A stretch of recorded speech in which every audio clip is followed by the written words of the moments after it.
시청자 여러분 안녕하십니까? VOA 모닝뉴스 시작합니다.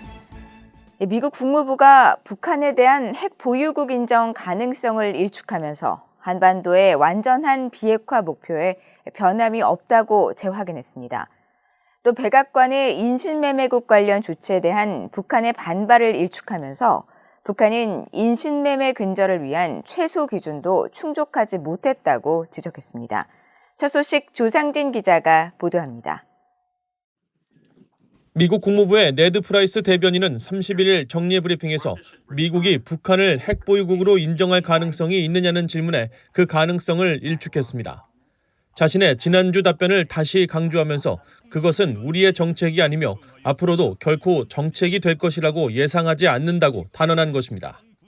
I had an opportunity to comment on this on Friday. I was clear at the time, want to be clear now, that there has been no change to U.S. policy.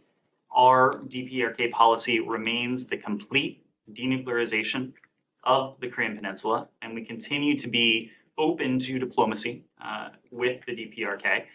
The complete denuclearization of the Korean Peninsula has been our objective since the conclusion of our DPRK policy review last year. That has not changed. I don't foresee that changing going forward. 보니 젠킨스 국무부 군축국제안보 차관이 지난주 한 토론 행사에 참석해 북한과의 대화를 강조하면서 북한이 원한다면 군축 논의까지도 들어보겠다는 취지로 답변한 데 대한 국무부의 입장을 재확인한 것입니다.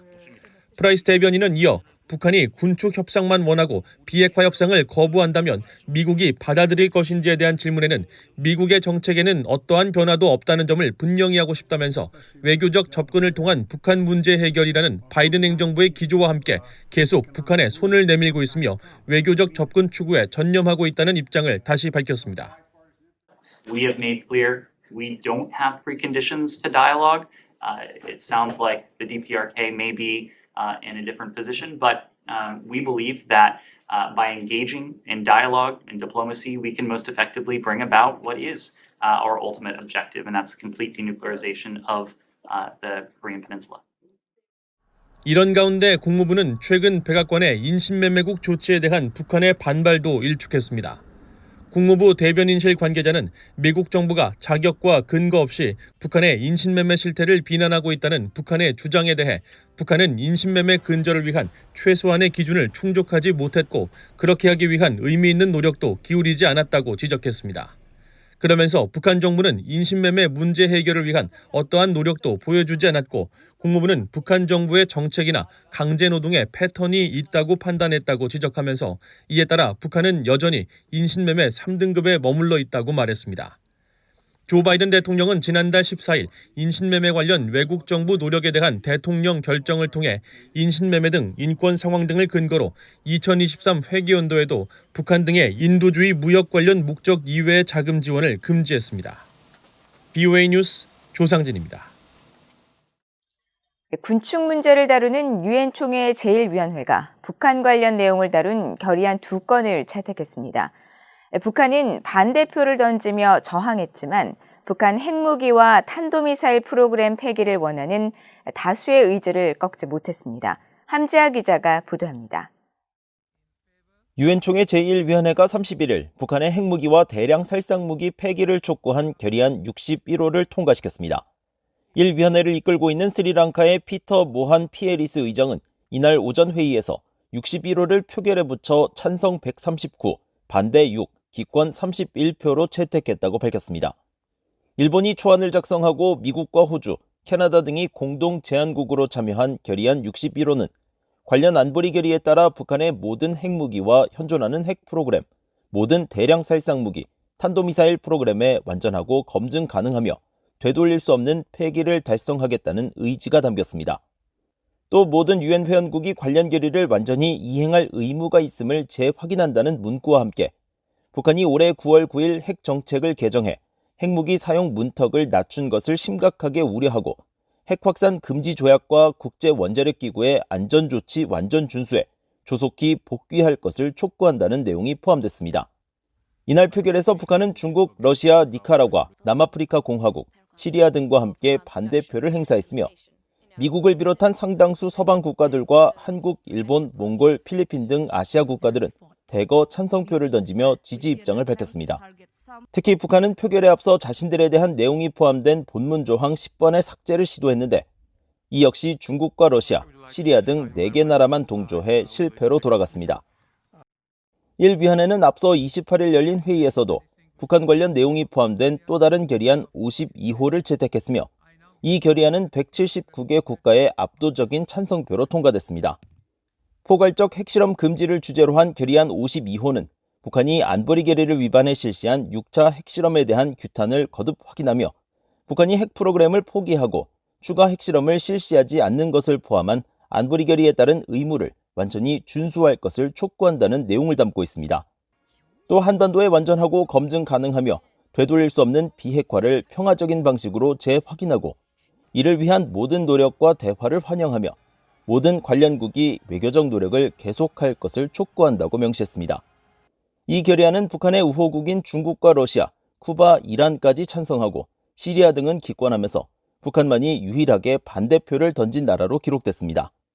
결의안 52호는 미국과 한국, 일본, 영국 등이 공동 제안국으로 참여했으며 이들 북한 관련 결의안 2건을 포함해 1위원회가 통과시킨 약 70여 건의 결의안들은 유엔 총회 본회의 표결을 거쳐 77차 유엔 총회 결의로 최종 채택됩니다. BOE 뉴스 함지아입니다.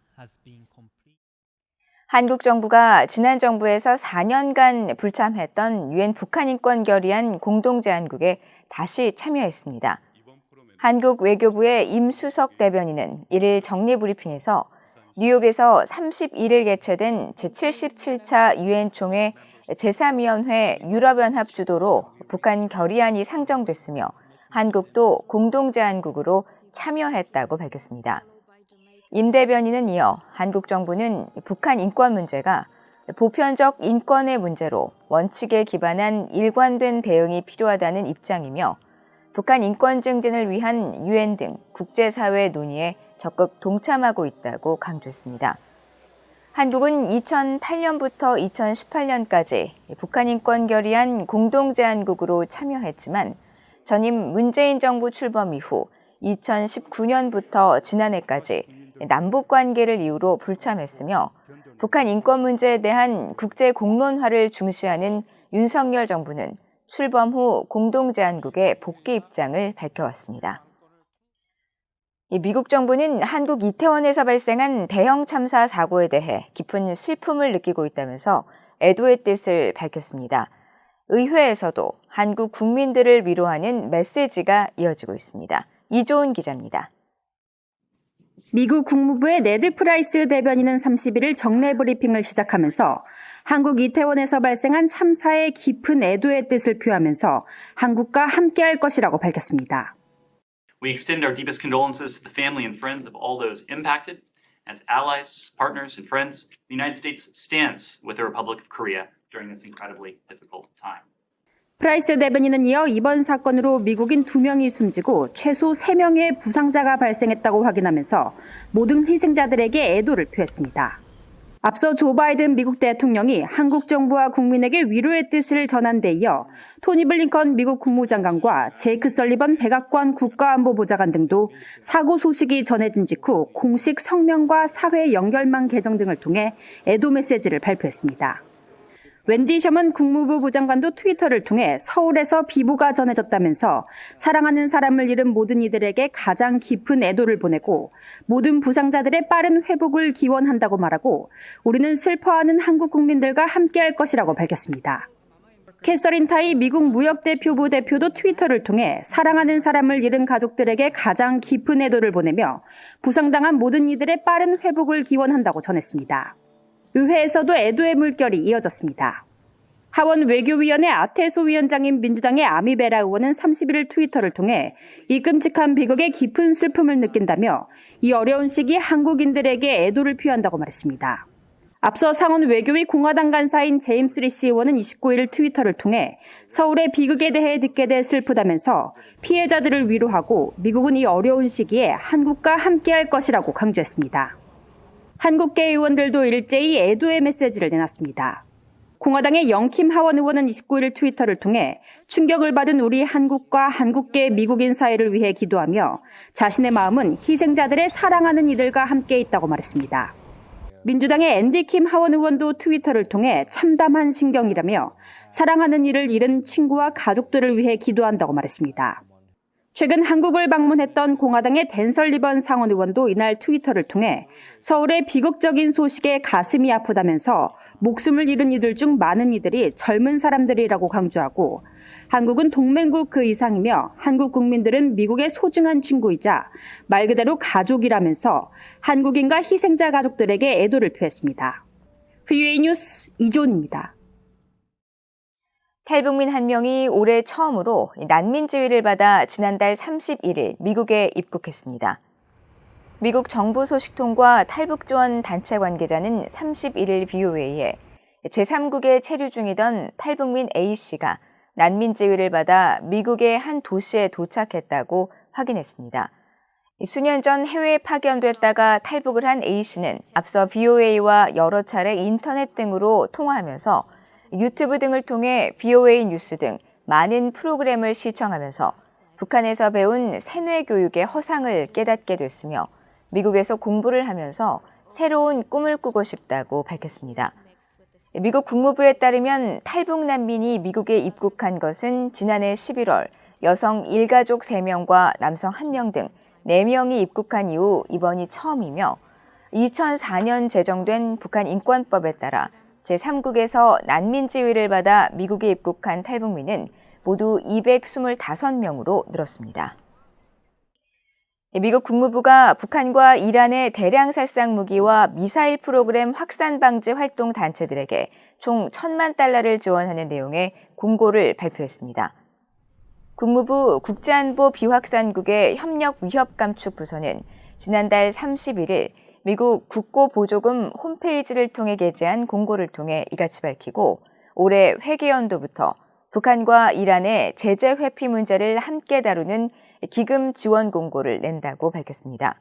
이에 따라 지원 대상은 미국과 해외에 있는 비영리 단체와 교육기관, 국제기구 등이며 최대 50여 개 단체가 최소 5만 달러에서 최대 25만 달러의 기금을 지원받게 됩니다. 국무부는 북한의 대표적인 제재 회피 활동으로 대량 살상 무기 프로그램 관련 자금 확보를 위한 사이버 활동과 자금 세탁 조달을 위한 유령 회사, 해외 대표부, 또 암호화폐 거래소 탈취 행위 등과 함께 선박간 환적과 해외 외화벌이 노동 등을 지목하면서 이러한 제재 회피 활동에 대응하기 위해 해외 역량을 구축할 수 있는 단체 활동을 우선 지원할 것이라고 강조했습니다. 이상으로 VOA 모닝 뉴스를 모두 마칩니다. 시청해주신 여러분 고맙습니다.